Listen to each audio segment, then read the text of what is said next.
Celebrating 30 years of phenomenal trend forecasting, here's Gerald Celente with today's trends in the news.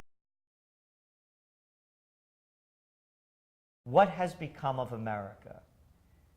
We just heard last week that General Petraeus, the commander of the U.S. forces in Afghanistan, making a pitch on national TV and in the mainstream media to keep the troops in Afghanistan.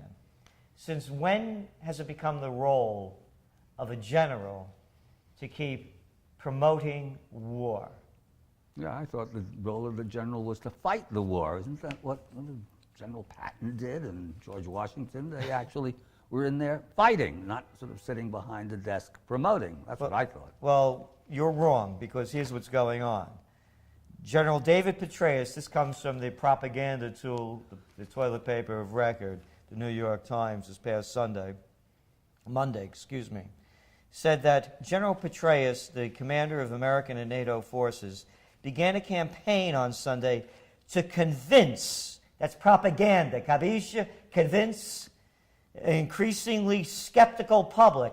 Increasingly skeptical? This is the toilet paper of records words. What skeptical public? A fed up public, a disgusted public. How about those words, white shoe boys? Skeptical public that the American-led coalition can still succeed here despite months of setback. How about 9 years of losing the war? Oh, no, come on. Marginal progress, says General Petraeus. Yes. That's what he said, marginal progress.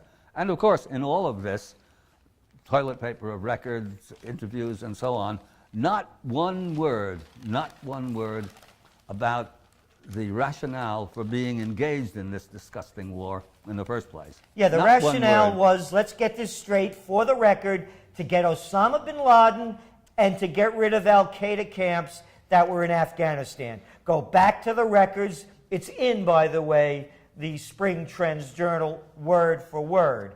And now we're there to root out the Taliban and to save those women, as they use that porn, that war porn, that Time magazine put out of a woman without her nose, to save women in Afghanistan. That's not why we're there. It's 9 years later. I want you to listen to some of this propaganda language and really to understand what's going on. This guy has no place out there trying to promote war. This little, as the New York Times calls him, this general with Boy Scout charm. Well, the Boy Scouts have charm. Ask any priest.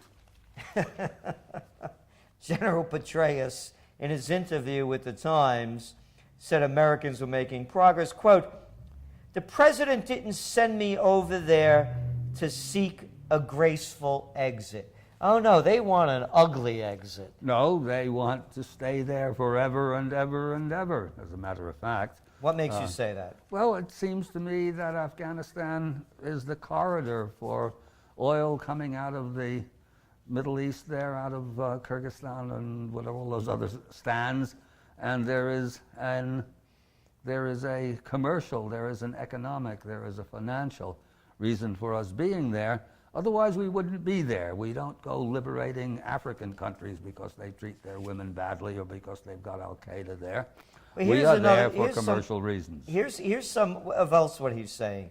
Clearly, the enemy is fighting back, sees this as a very pivotal moment, believes that all he has to do is outlast us through this fighting season.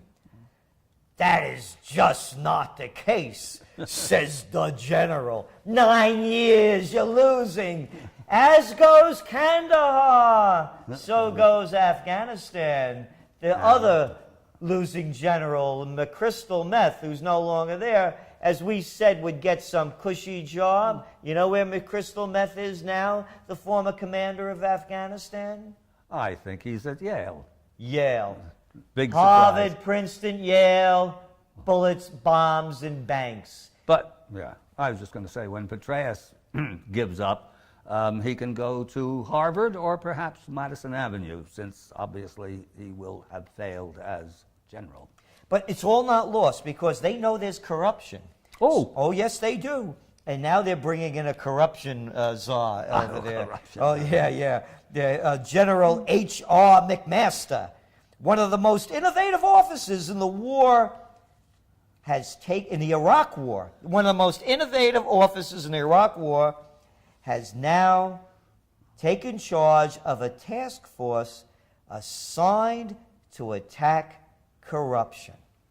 Well, that should be a very interesting spectacle, since nobody has been able to attack corruption in any of these countries in, say, roughly 3,000 or 4,000 years.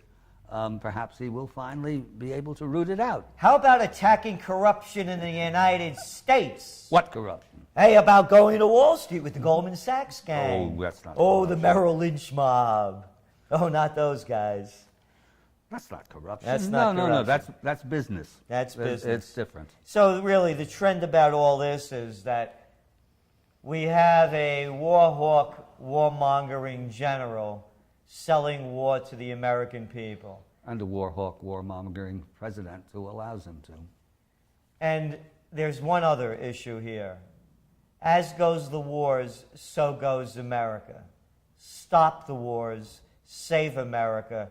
They're bleeding our treasury, and they're bleeding the life out of innocent people and courageous soldiers who have been cajoled into this war that don't deserve to die for a losing cause any more than they deserve to die in Iraq or Vietnam. Oh, and as a P.S., if you're for the war, what should you be doing?